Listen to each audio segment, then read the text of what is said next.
A reminder that this is all about people. People make it all work. It's next on Locked On Jazz. Bum bum bum bum bum bum bum bum bum bum bum bum bum. Pow.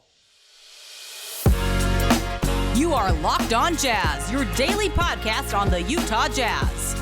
Part of the Locked On Podcast Network, your team every day.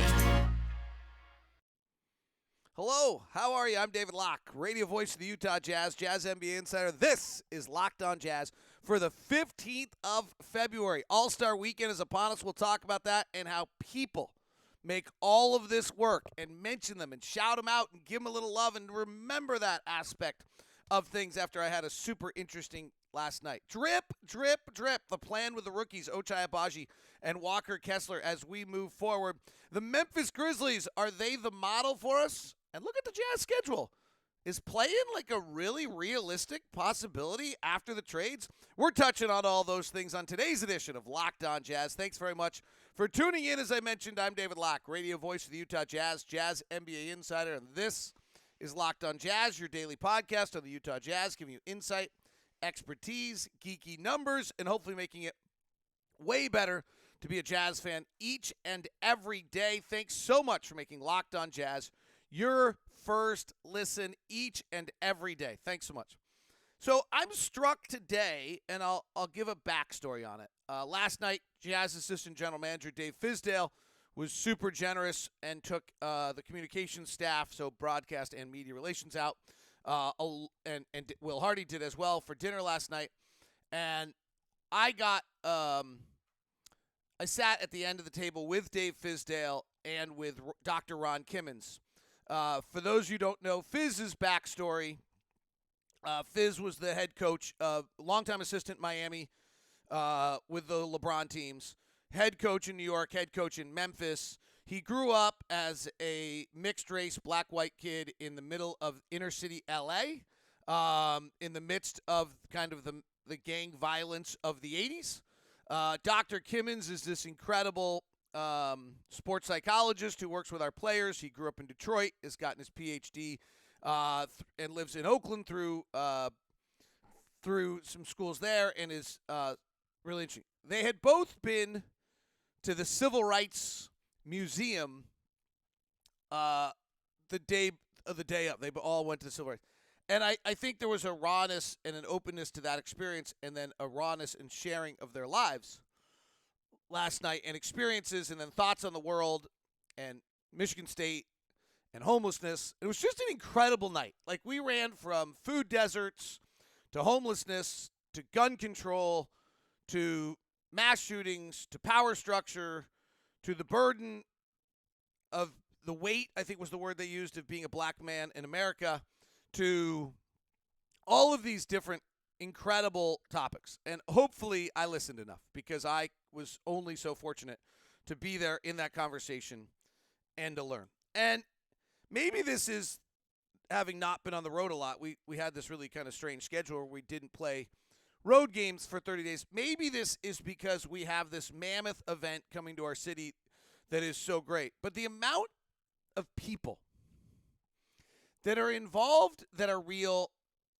that are giving their lives every day in different manners and getting paid for it. Like, to create what we watch every night as Utah Jazz basketball, to create this incredible weekend upon us that is All-Star Weekend is where I am today. Like, and so sometimes I can come there. Hopefully there's a truth. Hopefully you feel every day a truthfulness and authenticness to what I bring you with this show. I know there was some talk last week on the show of like, well, how can I ever trust you and believe you? You work for the team. And, it's disappointing that, like, after 12 years of doing this, that, like, there's not a feeling that there's a sincerity and authenticity to what I bring you. But I get it. Like, if, the world's been tainted to believe everyone's a cynic, and that's fine.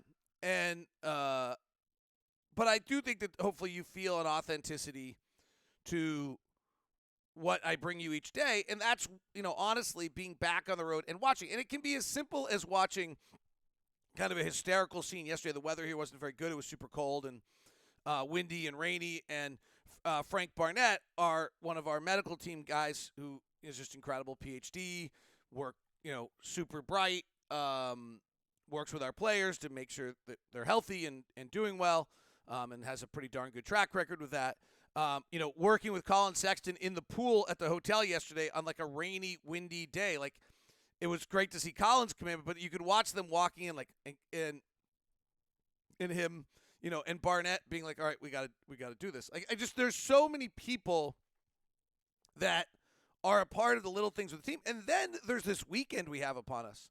And Sarah Todd wrote a really neat story taking us back to Don Sterling and Steve Starks, who I would call good friends of mine. Don particularly has been very monumental to me in the growth of Locked On as an advisor and as someone I've trusted and talked to multiple times. And to this wonderful woman, Carrie Holt Larson, who has been basically running this from a Jazz standpoint. And the amount of time and effort and human capital that is being put in to create this weekend, that goes in every day to create this team, and our experience as fans to be able to root for this and watch this is just amazing. And they're real humans. Like, I don't know how heavy I want to get here, but like, the flaw in our society right now is that we have somehow created tiers inside of our humanity where people believe they're superior to others for whatever reason, and then don't treat the next tier below them as though they're human. There's a lack of empathy and understanding, and there's a lack of concern, and we're going to get worse. Like, I'm not very optimistic about where we're heading in regards to some of these issues, and what our kids are going to grow up into. I think will be further siloed, less empathetic, though this generation does seem to have more empathy than we did. So that's your positive. But I do think, I don't know, sorry, that's a little bit of an aside, but there's just human capital that's going on here that is just kind of awesome. And it's a great reminder, and it's uplifting to me, honestly, as much as that was a downer. So I wanted to just shout it out today. I was certainly moved by my conversation last night and just feel super fortunate to be in that setting, to be able to listen and to learn and to have people who I call friends who share these things with me. And then on the second tier of things, I would say, is just the amount of work that, even people that are on our security guy, or Ashley Reinhardt, who's in charge of our kind of travel schedule, player coordination, kind of incredible job. The minute they get home tomorrow, they're up at a 7 a.m. event for All-Star to make the same things happen. And the NBA takes us over, but the amount of effort and time and work and stress for all of us to be able to have this All-Star weekend that's being put in right now is just awesome. So I wanted to just take a second to lead today's show. It's not probably what you expect. You'd rather have me talk drip, drip, drip, and Ochai, Abagi, and Walker Kessler, and I'll do that next. And you'd probably rather have me look at the Jazz schedule coming up to look at whether or not we actually have a chance to make the play-in, which I was kind of surprised when I looked at it. It was like, oh, we actually really do. And then you probably would rather have me talk a little bit how the Memphis Grizzlies model of building their franchise might be a model for us. I got it. But that's not where I was right now. So I apologize. I try to do the show for you every day, but sometimes the show comes off that I need to share with you where I am. And maybe it's being back on the road. Maybe it's being moved by last night. Maybe it's watching this entire organization for 2 years get ready for tomorrow. Tomorrow. All-Star Weekend is here tomorrow. And being just really moved by all of those things. By being back on the road and being moved by the amount of effort that gets put in by a lot of different people to make the Utah Jazz go, to be moved by the human capital and human people that I'm around every day, and to be moved by the 2 years. And then really, Sarah Todd's article kind of reminded me the 5 years, back to Don Sterling and Steve Starks and Gail Miller's phone call to Adam Silver and to Carrie Larson Holt running this thing, and to all the various incredible amounts of people. Travis Henderson, our producer-director, is not on the road with us because he's getting ready for All-Star, because he's coordinating all of the international and broadcasts. There is just so many people putting on so much work. So go enjoy and take in All-Star. And, yeah, maybe it's going to be a pain that you have to park at 4500 South and take tracks in because there's too much traffic. Do it. Be a part of it. Take it in. Feel it. Go down there. Don't have to have a ticket. Just go down. Feel the energy. Feel the juice. See the work the city has put in to host the world. I might be wrong, But my guess is that the biggest events that you can have in this country are Super Bowl, either of the two conventions for political parties, and the All-Stars number 4. It's one of the 4 biggest events you can have come to your city. Go take advantage of it, bring it in, enjoy it, and love it this weekend. It's just the amount of and I guess to wrap this, tip of the hat to all my friends out there, or people that aren't my friends, that are human capital that people have put in to make this weekend possible to us and make this whole season possible to us. Thank you very, very much. On behalf of all of us, thank you very much. And now for us, let's go love it and enjoy every second of it in Salt Lake City this weekend. We'll get back to basketball and do that. Today's show brought to you by our good friends over at Prize Picks, an opportunity for you to get in on some of the fun and enjoyment of all of it with Prize Picks. With the promo code Locked On, get you a 100% deposit match. Promo code Locked On. That's right. Prize Picks is your answer for fun daily fantasy sports. It's easy. It's enjoyable. It's got everything you can imagine. You pick 2 to 6 players. You score more or less than Prize Picks projections. You can win up to 25 times your money. No competing against other people. It's just you versus projections available. Entries made in 60 seconds or less, safe and fast and easy withdrawals. So download the Prize Picks app or go to prizepicks.com and sign up and play daily fantasy sports. First-time users, you can receive a 100% instant deposit match up to $100 with the promo code LOCKEDON. If you deposit $100, Prize Picks will give you $100. If you deposit $50, Prize Picks will give you $50. If you don't forget to enter, don't forget to enter the promo code LOCKEDON to sign up for an instant deposit match of $100. Today's show is also brought to you by my friends over at Intercap Lending. They do fabulous work. Brock Worthen, Steve Carter, and the crew there have built a lending company that serves their customers. And one of the most favorite things I have is being able to send someone over to Steve Carter. Did it today, or did it this week. Someone just emailed me and quickly said, hey, can you set me up? And immediately Steve's back with him, and I know they're working. And there's simply nobody getting better attention than when you're working with our own personal loan officer, Steve Carter. There is still the program FreeFi going on right now, so make sure you take advantage of FreeFi. The market's a little funky right now. Things are a little different. Interest rates are different, and so you're probably, if you do a mortgage now, you're going to want to refi. Well, that's where FreeFi comes in. This program is anyone who wants to buy a home using Intercap lending from now until March of 2023 will have the ability, when interest rates dip back down, to take advantage of a refinance. They'll waive all lender fees for the refinance. So what that means is Intercap covers all processing, all underwriting fees. They do want to make sure, because they're just straightforward people, that the client will have escrow, taxes, and insurance, and little fees that are part of the refinance that Intercap does not control. We really like to help clients. So if you're looking, you're on the fence, you're not sure, am I buying right now, am I not buying? This is the answer. And then your refi is valid until March of 2025. So it gives you up over 2 years to do the refis. Give Steve Carter a call at 385-800-8528. That's 385-800-8528. 8528. Or just email me at dlock09@gmail.com. That's dlock09@gmail.com, and I'll just set you up with Steve right away. Make sure you get the Locked On Jazz corporate discount. NMLS number 1178666. It is Intercap Lending. Steve Carter, our own personal loan officer, there to take care of you. Thanks so much for making Locked On Jazz your first listen of the day. For your second listen, it's Locked On Sports Today. They cover the Eagles' loss of coaches, Luka and Kyrie coming together, as well as the Arizona Cardinals' new head coaching staff. Just listened to it on my walk to a pretty good coffee shop here in Memphis. So I've had caffeine. Can you tell? All right. What is the next step for Ochai, Abagi, and Walker Kessler? We've seen both of them take an increased role. It's clear, like, we're closing games with Ochai Abagi now as our lead defender. And we've seen Walker move into the starting lineup. And we've seen, frankly, kind of what you'd experience out of a rookie. It's super hard to win with rookies in this league. Very few times do you get better with rookies. The Athletic did a whole article like who Rookie of the Year is, and like kind of everyone led off with like, well, I don't really believe rookies are good. Like, and I think there's actually some validity to that. Like Walker was our best plus-minus player by a million miles up until the time he's starting. In the last 16 games when he started, he still played very well, but now his plus-minus is minus 1.5. Right? Prior to that, he's our plus-minus dynamo. And what we've watched being done with Walker Kessler, the analogy I've used is that through the first 40 games of the year, Will Hardy kind of put Walker Kessler in the deep end of the pool, but he had floaties on. And anytime he kind of got out of sorts, he just brought him back out of the pool, maybe walked him to the shallow end, preserved him.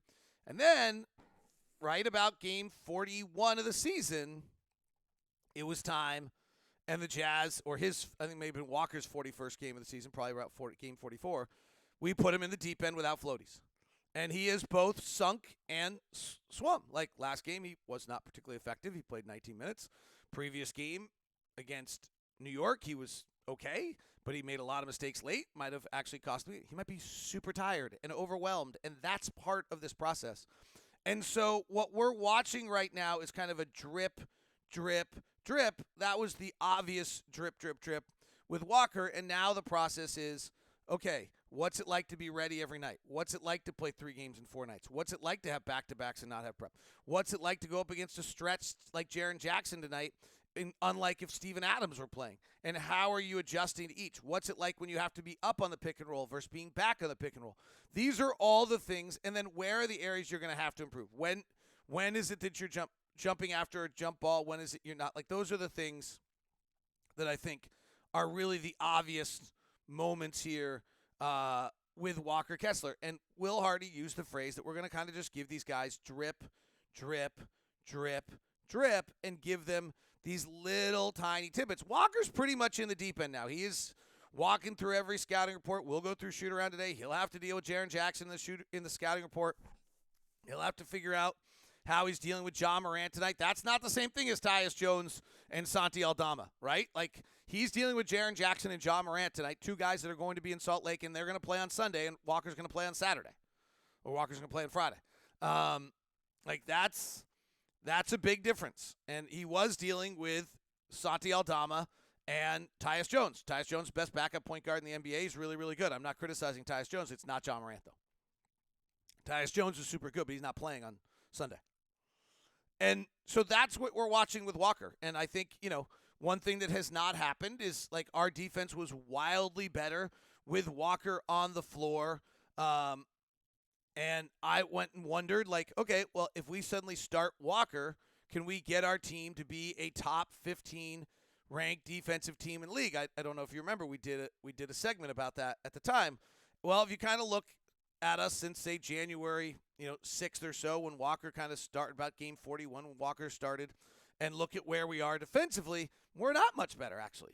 I think in that time period, we're now ranked 27th defensively. Well, that's kind of what we're ranked for the season. So, we haven't seen that massive defensive uptick. Walker's numbers are still super good individually because he impacts plays, but there's also plenty where he's not being impacted. Okay, so drip, drip, drip, figure it out. Like, this is why, and by the way, those aren't criticisms. Those are realities because that's what you expect. For Ochai, the same thing is true. Like, the other night we saw out of a timeout, the Jazz ran a handoff to a shot for Ochai. That's a drip. That's a new step. Right now, his corner 3 is amazing. Catch and shoot, corner 3, Ochai Abagi is over 50%.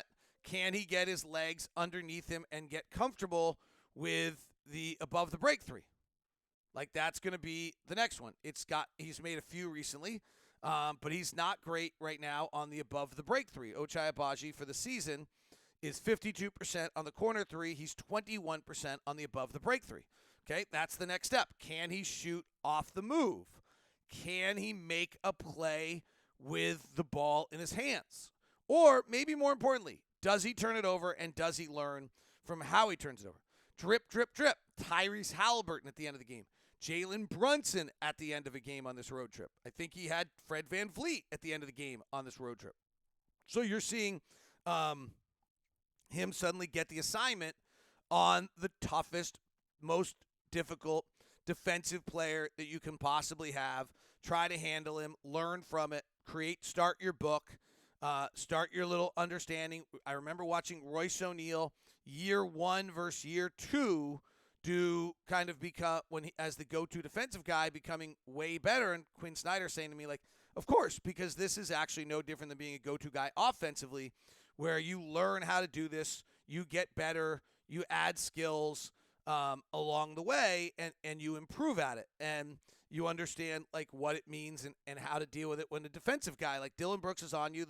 When you suddenly have Dylan Brooks guarding you for the third time or fourth time, he's over-aggressive. I can take advantage of these things. Same way you do as a defensive player.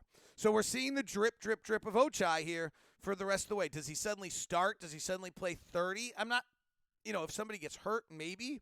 I'm not sure that that's an advantageous thing for him. I think it's advantageous for him right now to play second-tier guys and close the final minutes against the top guys. We've seen on Walker, like it's a big difference to start in this league than it is to come off the bench, and it suddenly has an impact.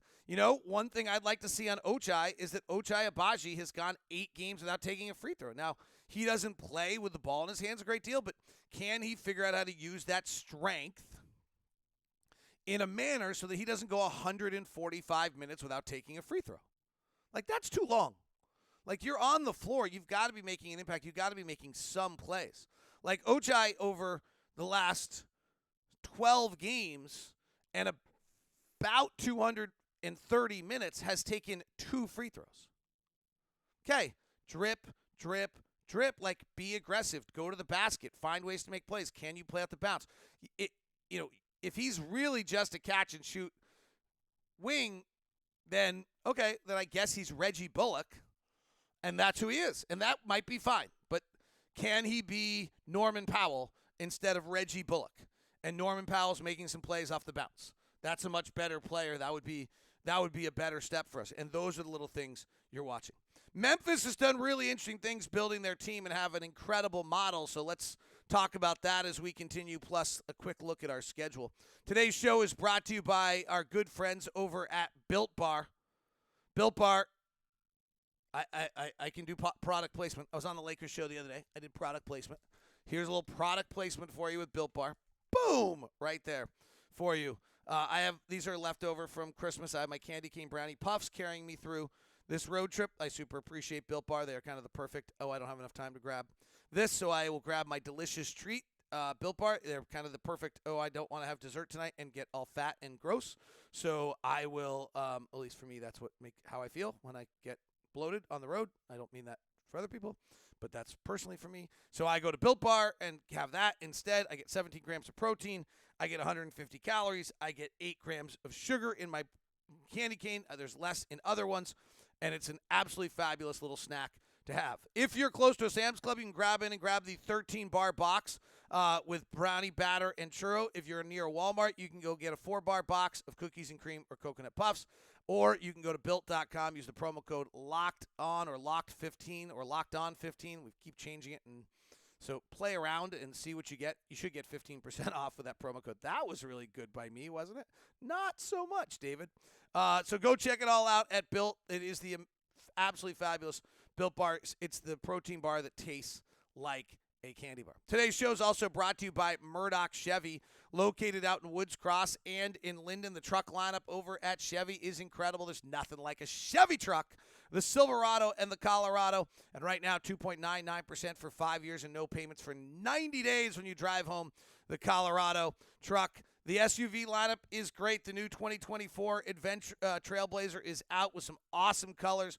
Looks totally rocking. There's also the Trailblazer, the Traverse, the Equinox, and the Trax, along with the Utah County assault vehicles, the Tahoe, and the Suburban. Somebody asked me why I say that. It's because I actually have a super close friends who live in Lehigh who drive their Tahoe around, and so I always think of them whenever I do that read, and so that's why I do it. And I don't know if they listen and hear it, but it's a fun golfing family who I'm super close with, and so I think of them every time I do that. That's why I say it's the Utah County assault vehicle, because they live in Lehigh, and that's their assault vehicle when their kids come and assault my kids on the golf course and beat them every weekend. There, little backstory on why I say that. It's all over at Murdoch Chevy, located in Woods Cross and in Linden. If you're heading over there, feel free to email me first at DLock09. For your second listen, and maybe your listens all throughout the All-Star break, Locked On NBA Big Board, Rafael Barlow will be at the All-Star game. He's the lead host of it, along with Leaf Talene and Richard Stamen and Sam Ferris. It's Locked On NBA Big Board. It's your NBA draft show for you. All right. I want to look at Memphis for a quick second as we kind of go into this rebuild. Pretty interesting, right? So they've got 3 pieces, and they acquired the 3 pieces kind of as you would anticipate, probably in a manner that we will. The 2018 number 4 pick of the draft, Jaren Jackson, and they nailed the pick. Tyus Jones went 5. They're super glad that they have him. And then the next year, they get the number 2 pick in the draft, and they get Ja Morant, and they nailed it. And there are their 2 primary pieces. And then they hit a grand slam with a 20th in the 2020 draft with the 30th pick in Desmond Bane. That could be our Walker Kessler, by the way. Like our Walker Kessler, late first-round draft pick, turns out to be a major piece of your puzzle pick. And then they've just done super interesting things that, and, there's a little bit of a debate about whether they actually have enough to win it. They have the best differential. They are not good against above 500 teams. They do not have a good half-court offense. They lead me to believe that they're not totally ready to go win the West yet. But that differential is real and is telling that they have that kind of aspect of things. But if you kind of go look at what they've done, they have hit on a bunch of draft picks that they really have hit at an incredible draft rate. So, and then they found pieces. So they held on to Dylan Brooks, who's been kind of the long-term stalwart of the organization. He's actually been with them for 5 years. It just feels like 100. And then listen to some of and then they grabbed Tyus Jones as a backup to Ja Morant from Minnesota, and he has been great. And then they paid him, which I think was really interesting, because they signed him as a free agent in 2019 before drafting Morant, or because I think Morant was 2020 draft, if I have that right. So and he's been kind of the perfect addition. And then they re-signed him. They didn't get they're willing to overpay for that. Then listen to some of their like mid-range draft picks. This is where grabbing these extra assets by Justin Zanuck and Danny Ainge give you shots. Santi Aldama, 30th pick of the 2021 draft. Aldama is in his second year. He's a 7-footer who you've probably never heard of. He's out of Spain. He played at Loyola Maryland. He's shooting 37% from 3 this year, playing 22 minutes a night. He's probably a rotation player in the playoffs. It's actually our old pick that we then traded out of the draft to go get Jared Butler and drop and get second-round picks, and Memphis took a hold of it and had a player they wanted and grabbed him at 30. Brandon Clark, who I give Memphis' front office credit. I think they play like with the Will Hardy superpower game. Will Hardy talks about you got to talk about how a player superpower and what does they do great and look at it. Brandon Clark, 21st pick of the draft. There's all sorts of reasons to not believe in Brandon Clark. 6'8", too small, no outside shooting game, crazy efficient player. Now in his 4th year, average double figures every year. Really wildly successful rotation player, 20 minutes a night. He'll play a bunch tonight. Does fabulous things for you. That was a great pick. They traded on draft day for Darius Baisley for the 21st pick because they literally had a guy they wanted. John Conchar. John Conchar is out of Purdue Fort Wayne, and they grabbed him as a free agent. He's giving them 20 minutes a night. They just nailed it on the fringes all the time. Xavier Williams was kind of their shot. We'll see whether they hit on this one. 10th pick of the draft, shot like 34% at Stanford, was not very good. He is not really plugged in, I think, the way they want him to yet, but he's a 6'8" athlete that they're willing to develop. And we'll see, and now they're starting this kind of next tier where they're starting to find, okay, this is our team with Bane, Jackson, and Morant. What do we need to do? We re-signed Tyus Jones. He's an important piece to our puzzle. They went and grabbed Luke Kennard kind of surprisingly at the trade deadline. We need another shooter, and this guy's available, and he matches to what we want. We're not a good half-court offensive team, and you're watching them put these little pieces together. They have just nailed on multiple mid-level draft picks, and that's what Justin Zanuck, Dave Fizdale, Bart Taylor, Marquise Newman, Danny Ainge are going to have to do. They can't afford to miss on these kind of picks. And that's why getting all of these draft picks and these other assets are important. They give you both swings at a player where the draft capital right now is, hey, if you want to go get a marquee player, it's going to cost you 4 first-round draft picks, and we have plenty of those. On the other end, I think the it gets to an interesting aspect of you also just get enough shots that hopefully you hit. All right, to wrap it up today, and we probably could do more extensive on this later in the week. Can the Jazz really make the play-in? Like, I think we all decided that was not a possibility. Then they stunned us and won 2 or 3 on this trip. Tonight will be tough. Memphis is kind of funky. They won 11 in a row. Now they think they've lost 12 and 15. But when we come back from the break, and we'll obviously look at this a lot more next week, and I think I'll have intermittent shows here. I've got people in town and things going on. Need a break. I don't need a break, actually. I feel really good. We've been home for so long. But it's interesting. Our first 5 games are against the Thunder and the Spurs. We come back out. We play the Thunder 3 times and the Spurs twice. If we can go grab 4 out of 5 of those, beat the Spurs both times at home, and get one of the road games in Oklahoma City and win the home game, now that's not going to be easy. Oklahoma City is really good. That's really, really important. Then we go on the road and have at Dallas, which will be brutal, at Orlando, who's super good, at Charlotte. And here's where our schedule gets a little interesting. We play San Antonio twice, Charlotte, San Antonio again. So we have 4 games against teams that are, I would say, tanking at this point. If we go grab those 4 in our remaining 19 games, math is easier if it was 20, can you go 6 and 10 in the other 16? That includes tonight. So if you know you're going to beat the Spurs all 3 times, and maybe you can't do that, and you're going to beat the Charlotte Hornets in Charlotte, can the Jazz win 6 of 10 the rest of the way? What gets even more interesting about that is we close the season with the Lakers, who at that point may be out of it, frankly. The night before, we played Denver, who may have already clinched the number 1 seed. We have a huge game with the Thunder on April 6th at home. We have the Lakers on April 4th. Like, if the Lakers do not click in here really soon, there's a real chance that Anthony Davis or LeBron James has shut down by the time we play the Lakers twice in April. We wrap up a long road trip in Brooklyn. Okay, we're not sure where they are. I think they're kind of similar to us. They'll play hard and they'll be tough to handle. And we have a few games that are, like, brutal. Like, I don't think we're getting Boston. If Phoenix is at full strength, that's going to be tough. We got Milwaukee, we got another Boston, and we got at Miami at the end of the road trip. So we have 5 that are probably going the other way on us. We got 4 or 5 that are going the right way on us. The 10 in the middle. Can the Jazz go 5-5 on those middle games and suddenly go 10-10 to close this season and win 39? Something's off on my math there.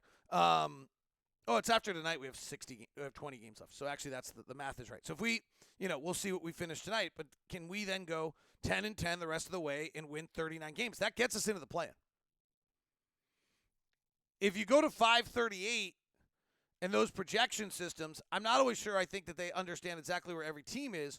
But what's really important about those projection systems is go look and see where the 11th team's win total is. And what that'll tell you on their projection is how many wins you have to make the play-in. So in the Western Conference right now, they're actually projecting 41 wins to make the play-in. So that would get us 1 short. Basketball Reference is projecting 41 to get us short. So we'd have to be better than 10-10. That'd be tough. The 10th spot in the West, according to 538, has 40. And the Jazz and Lakers all knotted up playing for it on the final night of the season. Pretty awesome. So it's interesting to see with the schedule and where it sits. All right, that is Locked On Jazz today. Enjoy All-Star Weekend. I will probably bring you a show tomorrow morning if I can, depending on our arrival tomorrow. And then we'll see what I do Friday maybe. And then I'd say Tuesday, Wednesday is unlikely. I'm going to be out of town. So enjoy All-Star break. I'll be back with you for some of it. Talk to you soon.